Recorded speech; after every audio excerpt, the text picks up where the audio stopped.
What's up, you guys? It's Gwen, and I am just chilling out here. I should have brought my tripod, but what does this say? I'm practicing going live via I'm not even on my MacBook. I don't know why that keeps popping up.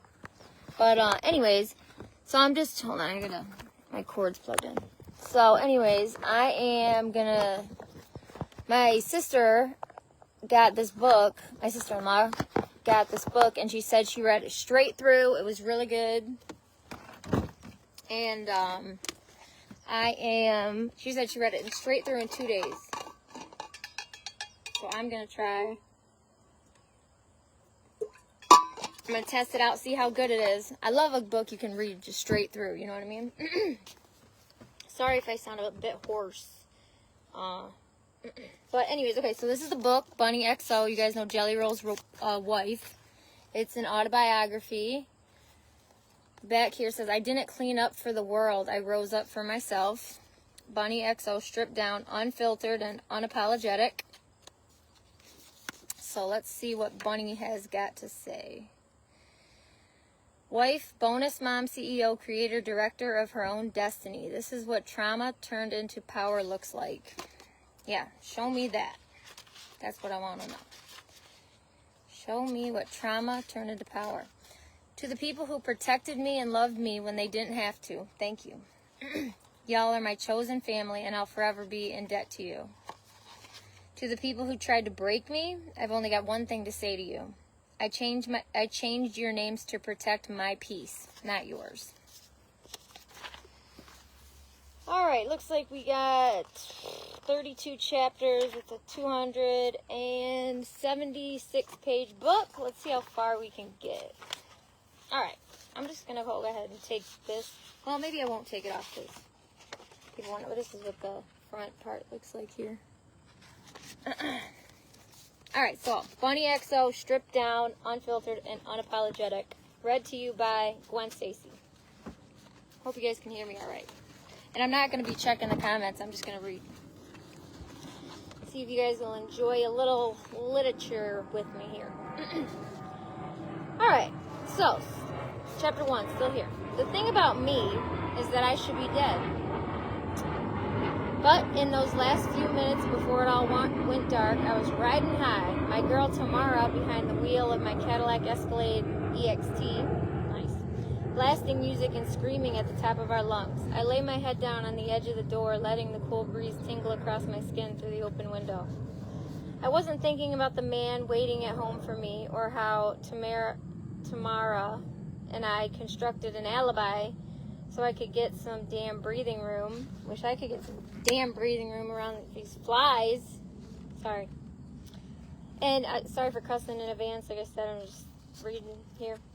Okay, anyways, he thought we were with a client, and there was no reason for him to know the truth. I don't let people drive. I need to be in the driver's seat, the one in control.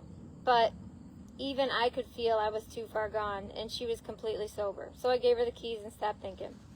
I didn't think about the F-250 barreling down the other side of the highway, getting closer. I didn't think about anything but the bright, sparkling lights of the strip growing fainter as Tamara drove us home. Tamra. T-A-M-R-A. Tamra. When it hit us at 70 miles per hour, my brain went to the crackling static between radio stations. All 6,000 pounds of the Escalade flipped into the air, and everything slowed down. Without a seatbelt to keep me in place, I arced through the car in slow motion. I swear you could have played a classical concerto as I was tossing around like a rag doll.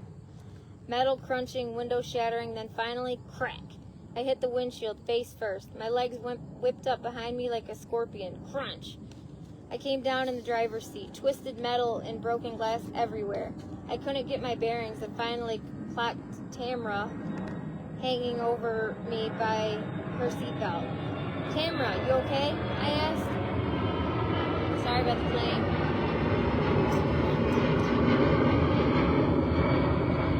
You okay? I asked. I couldn't see her face, just her body gone limp. Yeah, I'm okay. Thank God. I smelled gas and I knew we had to get the fuck out. I unhooked her seatbelt and her dead weight slammed on top of me. The entire front windshield was crushed, but somehow the driver's side window was still intact. Smoke filled the car, so I kicked the window out. It was only a matter of time before the fire would start. Dazed, I pulled myself and then Tamara out. I still had my phone on me. I called Eric and told him we flipped my truck and I needed him to come and get me before the cops came. You're a lying bitch, he said. You didn't get into a wreck. You sound way too calm. Going silent eerily calm in the face of a crisis is a textbook trauma response, but it would be years before I'd even begin to understand how much I needed to heal. Out on the road with broken glass all around us, I hung up the phone. Fuck this motherfucker. I'll get back to you later, bud. The cops pulled up and everything started to go black. I did the only thing I could think to do. I took off running like a bat out of hell. Why are you running? The cops screamed after me. I don't talk to police, I screamed back. You're in shock, he yelled. You need to sit the fuck down. I should be quiet, my neighbors are going to be pissed. But I kept going, one foot in front of the other, running for my life. Or maybe I was trying to run from my life, to outrun everything that had come before. I put my whole body into running, but lit as I was, I must not have gotten very far. The cops caught up with me easily. Hell, maybe I was even running in place. Someone strapped me to a gurney. Lights out. I'm going to be really honest with you. I spent most of my life trying to get up and get out, to run as fast as I could to escape the pain and the trauma in the past. Whether I was bombed out of my mind on drugs and booze, slipping from one toxic relationship to another, creating drama and revealing the chaos, packing up to change my life and start fresh, or trying to save people because it made me feel like I was the better person. Or a better person, I'm sorry. I was an absolute expert at flooding my bloodstream with numbing agents. But I've got news for you. None of that shit works. At least not in the long run. Eventually, I had to get healthy and get therapy and get honest. I had to start seeing myself as worthy of healing and protecting. It's a process. It's still a process. And I'm not done. I'm blessed that my husband and obviously she wrote this when they were still married. And I was blessed with that my husband and I found each other. But that wasn't all Cinderella and Prince Charming from the jump. We both tried to dip a time or two, but maturity, twisted wisdom, and true fucking connection has brought us to where we are now. And now they're divorced. But anyways, I'm blessed that I get to parent our daughter and watch her grow up surrounded by love, but our happy family didn't come easily.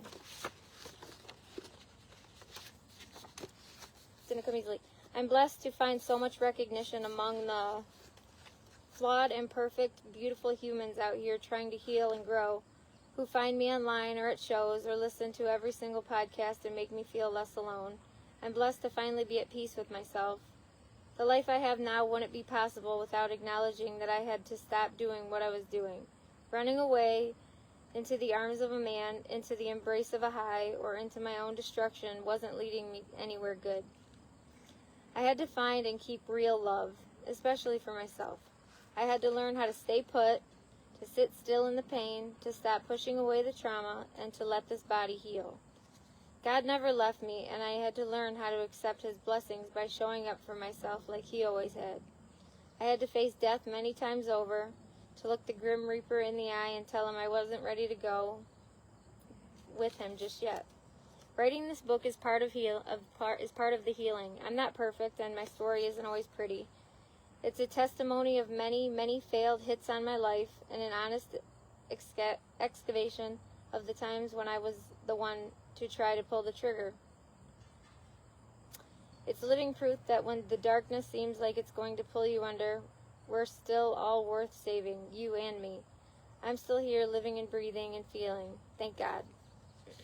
Chapter 2, Unholy Matrimony. If you guys are just tuning in, I am reading Stripped Down, Unfiltered, and Unapologetic by Bunny XO. We have a sip of some agua with the vitamin C.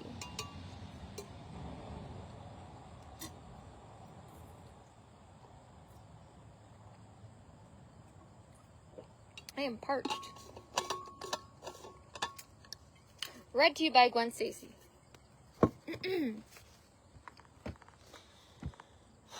So, chapter 2. Before I was Bunny, before the drugs, the men, and the money, before everything I am today, I was just a bouncy little brunette baby girl named Alyssa in Houston, Texas.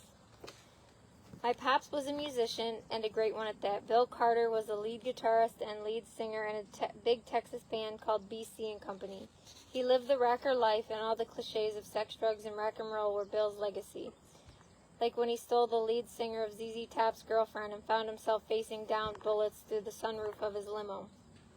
Dad played the circuits, and he was even supposed to sing The Gambler. Dad played the circuits? Circuits. Forgive me, you guys. And he was even supposed to sing The Gambler, but the higher-ups and the United Artists gave it to Kenny Rogers instead. Bill held a grudge. We weren't allowed to even mention Kenny's name in our household, or whatever Dad said went. My pops was born in Queens, New York, to my Brazilian grandmother, Zenedy, and his father, Bill Sr. It wasn't an ideal home for any kid. His father was a vice president of Velvo Line Oil Company, and my Vovo was an immigrant, which didn't leave her very many career choices, so she became a stay-at-home mom. That woman hung my moon and stars. When I think of the model of fierce feminine energy and love for my childhood, it's her. But she didn't show Bill the same love she showed to me. My dad's father ended up leaving Zenedy for his mistress, who he also had children with, and it just broke her. In return, she was abused by my father mentally, verbally, physically, and emotionally. I heard from random family members that she was the meanest woman they'd ever met, but for some reason with me, she never raised her voice once or her hands. She only told my father that she loved him one time in his whole life. My heart breaks for the little boy in him who never healed. Bill attended a college prep school where he learned that musicians seemed to get all the ladies, so he taught himself how to play guitar and sing. He had a voice like Sting. Bill soon discovered that he could find the love of his mother never gave him in the different women he would meet.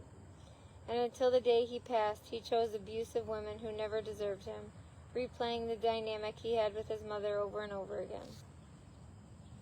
Bill caused me no end of trauma, but we did have some good moments too. Bill caused me no end of trauma, but we had some good moments too, and those I will cherish for the rest of my life. I don't know, but that sentence is kind of hard for me to break. Bill caused me no end of trauma, so he caused me a lot of traumas. Yeah. We bonded over music. It was our thing. I listened with him for hours in our home studio, watching him sing and play guitar. Sometimes he'd call on me to be his backup singer. Billy Ocean never saw us coming. My dad would play Billy's tracks and replace Billy's vocals with his own over a microphone blasting through our studio, and I was his backup, ready to sing my heart out with my own mic in hand. If we were really into it, I'd do a backup singer shimmy like the girls I saw on MTV. He always encouraged me to get out in front as the star of the show, and when people came to visit, he had no problem hyping me up and letting me perform a full production with mics and background music. Those memories will forever make me smile. Mom was a stripper, and they met at the club Bill was 33 and when I was born, and Vanessa was apparently 22, but she liked to say that Dad made her lie about her age on my birth certificate. Dad always liked his girls young. The relationship was the typical stripper-musician toxic love affair. Mom was a drug addict and a paranoid schizophrenic, so lies were her only means of communication, and most of Dad's relationship with her was trying to sift through what was real and what was in her head. It was all partying, lying, screaming, and Dad eventually wound up in the hospital with hepatitis from shooting blow. They lied to me for years and said it was from food, but Bill later confirmed it was drug-related. While Dad recovered, Mom left me in a car seat on some stranger's doorstep and ran off with the organ player and Dad's band. Dang, didn't see that coming. Going to the lengths I am now to have a child of my own, I could never imagine abandoning my baby and not having a care in the world about what happened to her. Some women just weren't meant to be mothers. Dad got out of the hospital and hunted me down. I was locked in a closet on the other side of town when he found me. He divorced Mom and sued for full custody of me, and honestly, rightfully so. Again, what the fuck, Vanessa? Mom didn't put up a fight, and Dad became my sole parent. She wouldn't re-enter the scene until one night on AOL Instant Messenger when I was 22. I wouldn't physically hug my mom until I was 36. When she left, so Vanessa is the mother, yeah, okay. So when she left, I was 3 months old. After Mom ran out and she and Dad divorced, it was just me, Bill, and his group of best friends. I called them all my uncles. And they'd take toddler me to bars, sit me up on the pinball machine, and let me watch the flashing lights for hours. Some kids have toys. I had 3 men and a barmaid. Babies and bars. What a time to be alive. My goodness. Dad said it was his fault. I've always been attracted to bright lights and glittery things. It all began on that pinball machine. My job was to be the comic relief. All I wanted was to make him laugh, especially when things got hard. If I could get Bill to crack a smile, the world would be okay. I wonder why she doesn't use Mom and Dad. But anyways, even until his last days, I was trying to make the man laugh. I never cried out in front of him. I couldn't let my guard down that way. I'd rather fight back tears than let him see me be weak. He was a rocker raising a little girl, and it definitely wasn't 3 meals a day for me. He used to feed me cheese and raw hot dogs, which he kept in his jacket pocket. Years later, I had to break the habit of eating raw hot dogs once I finally started taking care of myself. I love those fucking things. And Vienna sausages. Don't judge me. There were always women around coming in and out of our place. I saw everything. Bill had a bad habit of bringing women home and doing the deed right in front of me when I was a young child. Dang. That's messed up.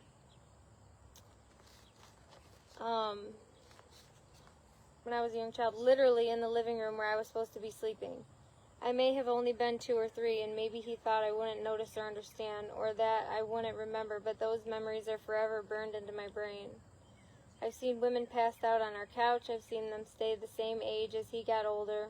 None of them stuck around for long, and there were always more of them for Bill to choose from. This went on until one day when I was 5 years old and Mindy entered the picture. Everything was about to change. I was a tiny kid sitting on a big motorcycle with Dad. Oh, she does say Dad then.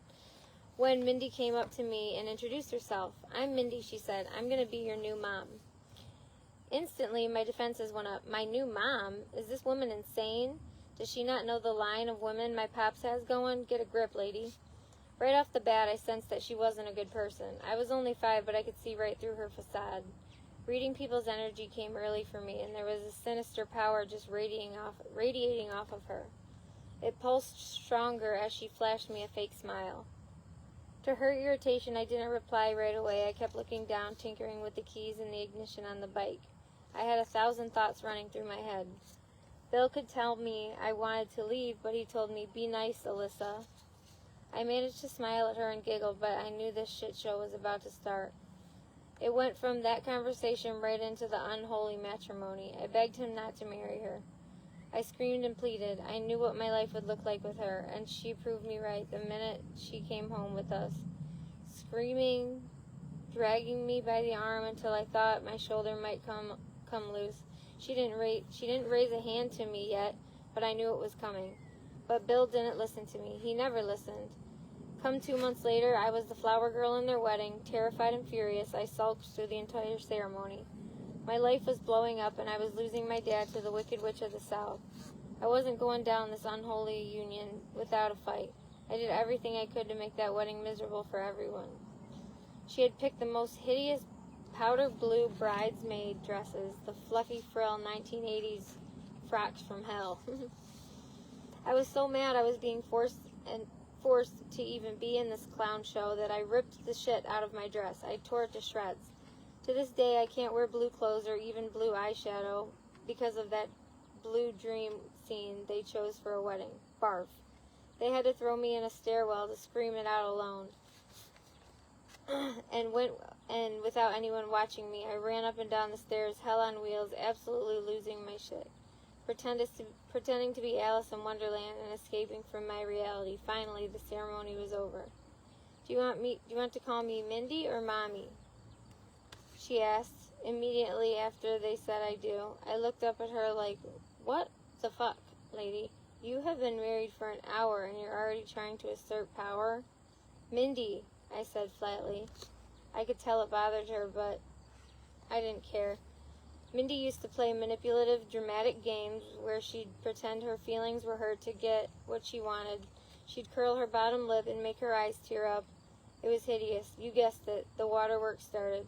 So Dad came over to investigate. She won't call me Mom, Mindy said. I might have to take a break in a second. I gotta refill my H2O. Let's see what we got going on here. If you guys are just tuning in, it's Gwen, and I'm just reading Stripped Down by Bunny XO. Alyssa, you don't have a mom. Just call her Mom, he said, trying to be the hero for his new bride. I gritted my teeth and balled my fist. Rage also came early for me, but he was my paps and the only person I respected. I did what he said. Reluctantly, I started calling Mindy Mom. They held the reception at a bar in an old train caboose. We were all there. Family, Mindy's friends, Dad's crew of uncles, partying like crazy. I was still pissed and spent the event running around like a wild banshee. What a sight to see. The misery I felt came across loud and clear. My dress was torn and my face was puffy from crying. I went into the bathroom to sob my eyes out some more, and when I looked up, I saw the most beautiful woman I'd ever seen. She had thick, jet black hair and sparkling blue eyes. She leaned down so she was face to face with me. I'll never forget the way I felt when I looked at her face. I'd never seen someone so beautiful, and I was transfixed. My disdain for Mindy must have been seeping through my pores. You're not happy your dad married her, huh? I shook my head. This lady knew me. I felt seen. We were connected. She was an angel sent from above. She's mean to you, isn't she? My eyes went wide, and my jaw dropped to the floor. How did she know about that? How did she know Mindy already talked to me like I was lower than her, lower than dirt? That she'd already raised her voice to me and threatened her hands, and then sweetly pretended nothing had happened? And how did this stranger know exactly what I already intuited? That once Mindy and Bill were married, she was only going to get unimaginably worse. And I nodded. Do you want to come home with me? She asked sweetly. Yes, I said. I was a kid and she was so beautiful and warm. I just needed someone to be nice to me and take care of me. And I never felt that kind of motherly love. She felt like that. And she was a way out, an escape. Fuck yeah, I'm going with you. At 5 years old? I don't know. My new mom took my hand and we walked out into the bar. There was a back kitchen with an exit door and she started leading me in that direction. This was it, home free. Fuck you, Mindy. Yank. Someone grabbed my new mom by her hair so hard her feet flew off the damn ground. The next thing I knew, Mindy picked up a wine glass and smashed it over the beautiful lady's face. Blood poured everywhere and Mindy beat the living shit out of her. Knowing how Bill operated, I'm guessing that beautiful, nice lady was one of his ex-girlfriends or side chicks who was just as pissed as I was about the nuptials. Forgive me. Putting two and two together all these years later, it's clear that she was trying to use me as some kind of pawn against my dad, the prettiest, gentlest kidnapper you ever saw. But till the day he died, Bill still swore he didn't know who that woman was.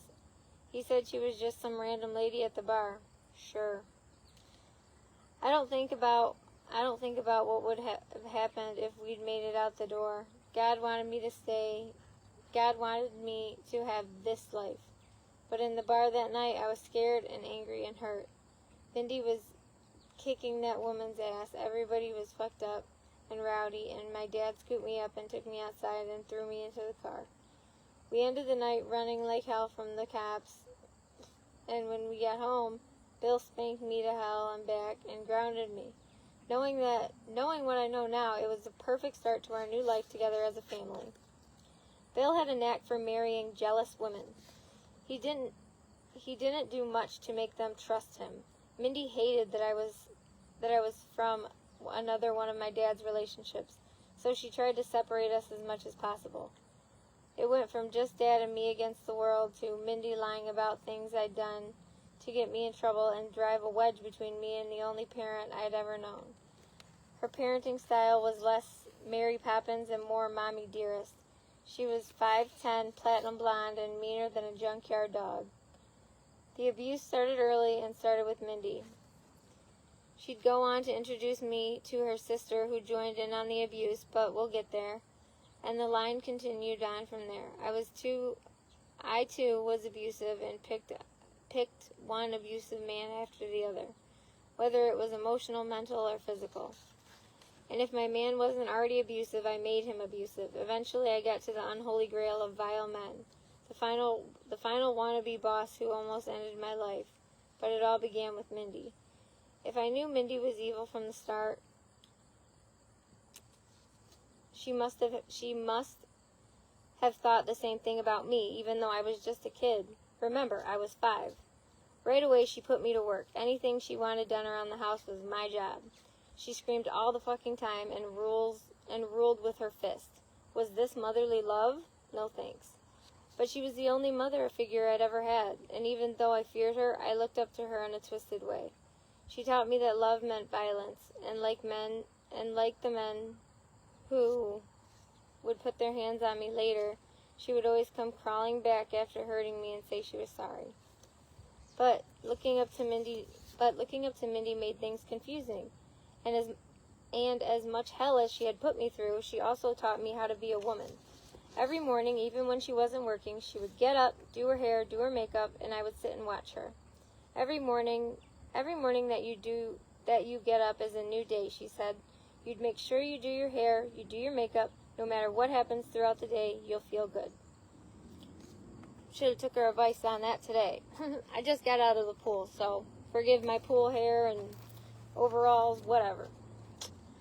Just thought you might like some literature reading with me here. But, anyways, carrying on. She taught me to cross my legs when I sat, something I'd teach our daughter when we got custody of her years later. Mindy would put books on my head and make me walk, so I learned to stand up straight. That's cool. I always thought that was like a cool technique. She taught me to be poised. She taught me how to keep a house. She taught me how to keep a man. For those things, I am grateful. I guess if she was going to make my life a living hell, the least she could do was teach me to be the perfect wife. Mindy was beautiful. She was also a busty blonde cowgirl. Hey! Just kidding. I'm not feeling very busty after losing all this weight. But, anyways, she was also a busty blonde cowgirl with a southern draw. But she was also 17 when she married my dad. He was 37. Holy moly. Like I said, he liked his girls young. Insert side eye right here. Her chemical engineer dad and over-the-top beautiful mom sent lavish gifts, held money over their kids' heads, and pretty much hung them out to dry. The fact that they let a 17-year-old child marry a 37-year-old man speaks volumes. She came from a severely abusive home, and I saw that firsthand. I know what type of hell Mindy came from, and I feel for her, ironically, because she brought the same hell to me. Years later, Mindy apologized. I was a child raising a child. She said, I didn't know any better. I know there's truth to that, but she was so fucking young. She was so fucking young. I'm gonna not cuss, I'm gonna bleep them. But anyways, the years of abuse she inflicted on me made it darn near impossible to trust a word she was saying. I still can't help but wonder if she only asked for forgiveness because she knew that I was becoming someone worth a damn, someone who got out of the life she made for me. I wonder if she saw my star rising and figured she'd better get right with me. I forgave her for myself, but I never forgot. I'll never forget the first time Mindy really flipped out on me. She had taken me to her doctor's office visit, and somehow in the middle of the waiting room, some old man picked me up and put me on his knee. Now why the F we're letting strange men hold our daughters, I'll never understand. He asked me if I had a favorite song, and of course I did. Madonna Raised Me. And then he asked me in front of everyone in the waiting room to sing it to him. So I did. I cleared my throat. Like a virgin, touched for the very first time. Like a virgin. Sorry, I'm a bit parched. Alyssa Andrea, Mindy shrieked, yanking me off the old man's lap and smacking my booty right there in the waiting room. I had no idea what I had done wrong. I was 6 at the time. I had no idea what the hell a virgin was. I just knew it was the jam. The entire way home, she slapped me across the legs. How dare I humiliate her like that? It didn't matter to her that I had been humiliated. Picking up onto some strange man's lap and then having my ass beat in front of everyone for doing something I didn't understand. But as much as Mindy ruled with an iron fist, she protected me too. Talk about confusing. If a boy came around who she didn't like, she'd go get the shotgun. If someone talked ish about me, then she'd fight them without a second thought, even if she'd punish me for her trouble with closed fists when we were back home. Over the next 20 years, I'd confused that kind of fierceness with love. I hated her, but I respected her, and I'm grateful to her, too. If it weren't for her, I'd still be eating those raw hot dogs out of Dad's coat pocket. But as much of a monster as Mindy was, she was nothing compared to her sister. Chapter 3. Not an effing Disney movie. Andy was Mindy's youngest sister, and she was model gorgeous. I swear to God, she stood 6 feet tall with the most perfect beachy blonde hair and the longest legs, all natural. She had big brown eyes that looked straight out of a magazine, and when 17-year-old Mindy became my stepmom, Andy had just become a teenager. But to my child's brain, she didn't seem like a young kid. She seemed like a full-grown adult with all the power. I'd watch her put her makeup on and brush her long, perfect hair as she got ready for dates. All the boys lined up for her, and she knew that she had the it factor they all wanted. Growing up in the same household Mindy grew up in, Andy experienced the same abuse, a lot of it. Being a survivor of abuse, it was only natural that she'd inflict her pain on someone else. Isn't that how pain works? You bleed on the people who didn't cut you. I like that quote. If you guys are just tuning in, I'm reading Stripped Down, Unfiltered and Unapologetic by Bunny XO for the first time. And I might have to cut short here because I got to do a water refill, but I'll probably pop back on and keep reading because it's pretty good so far. Alright, so you bleed on the people who didn't cut you. I know what she'd found with me, a way to feel some kind of control. He abused her, so she abused me. It was all she knew. She'd been taught that love hurts, so she taught me the same lesson.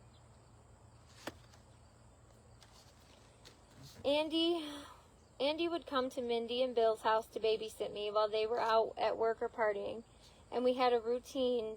She'd pour some of my parents' cheap boxed wine into one of our many crystal wine glasses and hand it to me. My parents made sure we always had a fully stocked bar wherever we lived. Drink, she'd say, and I'd take a sip, even if it tasted like rubbing alcohol and burned my mouth, even if I was only barely 5 years old. Then she'd put me on the couch and smirk. Okay, lizard, she'd say sarcastically, using the nickname my father so lovingly gave me. Let's watch a Disney movie. I knew she wasn't talking about effin' Cinderella. We'd been through this plenty of times. I'd keep sipping my wine, and she'd put on the movie. It was always porn. Corn? Wow. usually, wow, this is getting pretty. My sister did warn me that it was kind of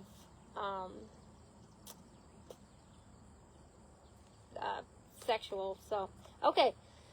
So, we're talking about a 5-year-old getting babysitted by her stepsister when she was barely 5. Sorry, that just kind of struck me. I'd keep sipping my wine and she'd put on the movie. It was always usually corn, usually lesbian corn, with women not too much older than her.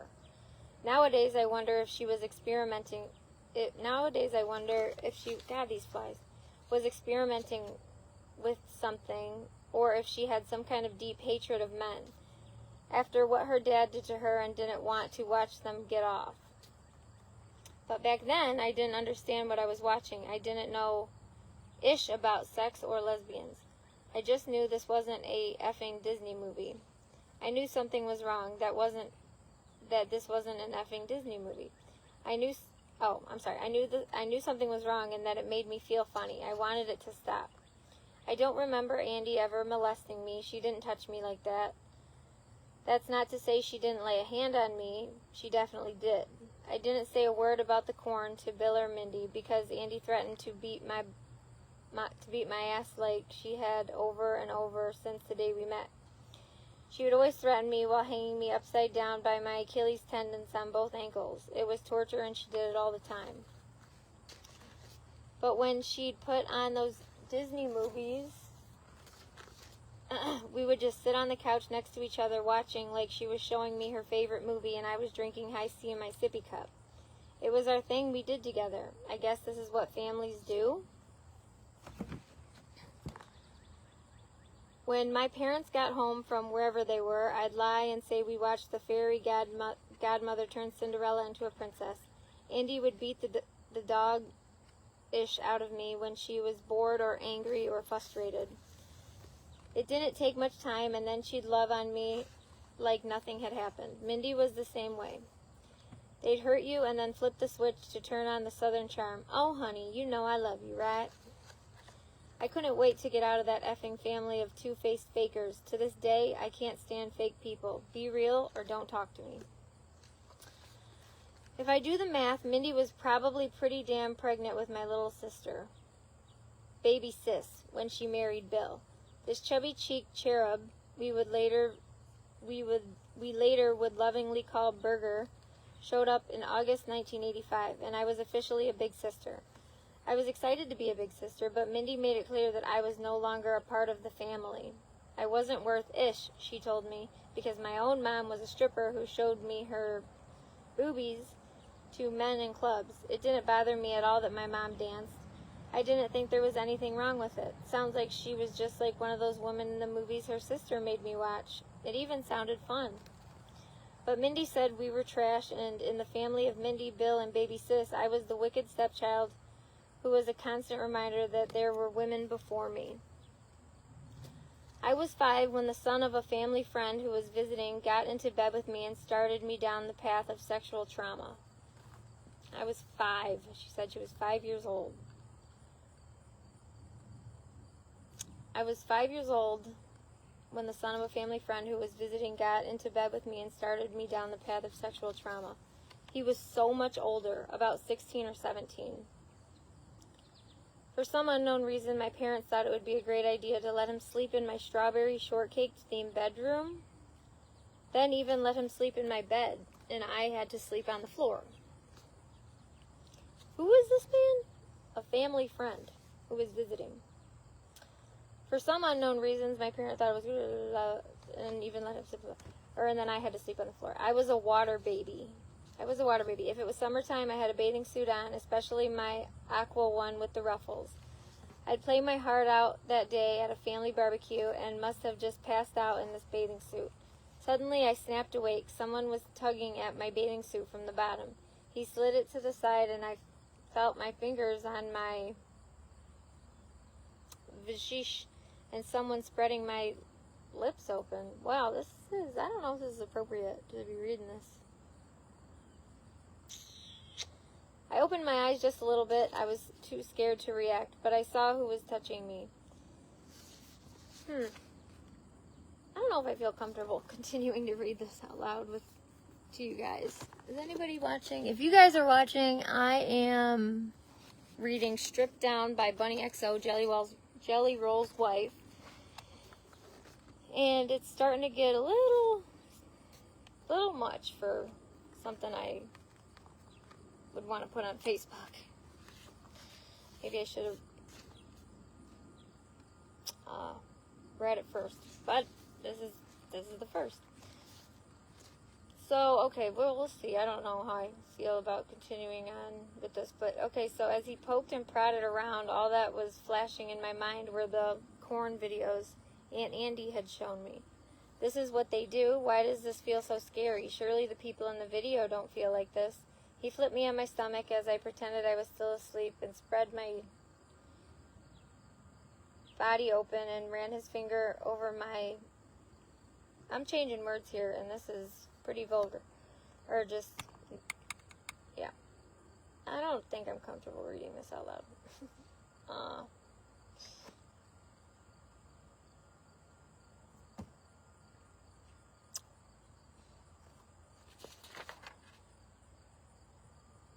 Okay, it changes pretty quick, so okay, let's just get through it.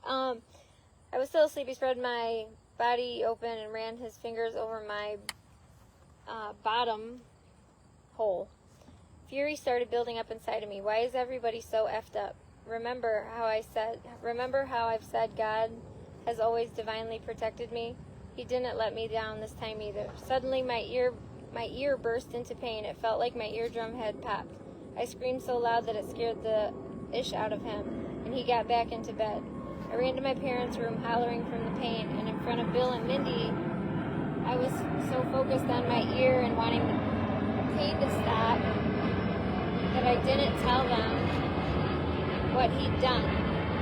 To this day, I regret keeping quiet because years later I found out that he had been violently raping his own sister.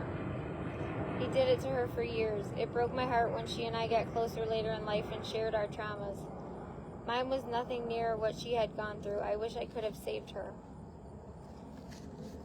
5 years old. Sick.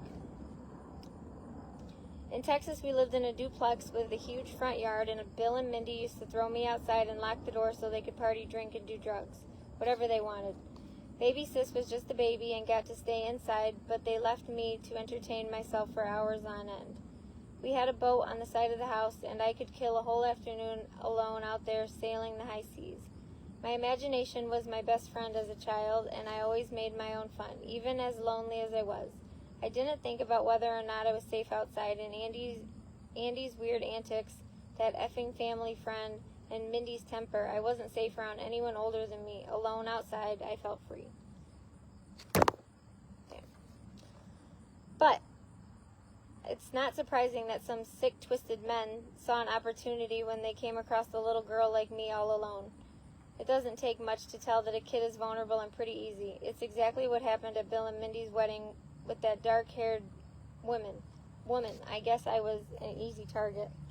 See, that's the type of stuff, and I just want to say that not this, but yeah, I'm not going to be posting pictures of my nieces anymore. It's just the world is weird, and this type of stuff it's getting to be just too dangerous. And anyways, carrying on. With a rusty brown van pulled up and two guys got out, they pulled the same thing. Do you want to come play with us? One of them asked. I can't remember what they looked like, just that they made me queasy with anxiety. You look like you need a friend, the other said as they stalked closer to me. I remember the fear as clearly as if it were happening right this very moment. They're going to take me away. They're going to hurt me. Like I said, my gift is seeing people for who they are. It was the kind of fear that was so intense you feel like your feet have lifted up off the ground. Something inside of me said, run. I took off sprinting towards my parents' house. The door was locked like always. I could hear their loud music from inside. I pounded on the door with my little hands, terrified the men were right behind me. Someone finally answered and I fell inside, but when I told them men had tried to take me, Bill and Mindy didn't believe me. They rolled their eyes and went back out to whatever they were doing. They kept on locking me outside, and now I was scared. I got back in the damn boat and played my games. There just weren't any other options, so I was going to make it work. One afternoon on the boat, a crusty old bearded man came up and knocked on the deck. I eyed him and stood back, disgusted by his sick smile. These flies. You guys are probably thinking, like, what the hell? Why are all these flies? I took on... They kept locking me outside. A crusty old man came to the deck. I eyed him and stood back, disgusted by his sick smile. Do you want to play Milk the Snake? He asked. What's Milk the Snake? I asked. I must have been about 6. I guess first grade hadn't covered milking snakes yet. Milk the snake, he said, stepping back from the boat and showed me his parts. Have you ever milked a snake? I'd never seen a man's,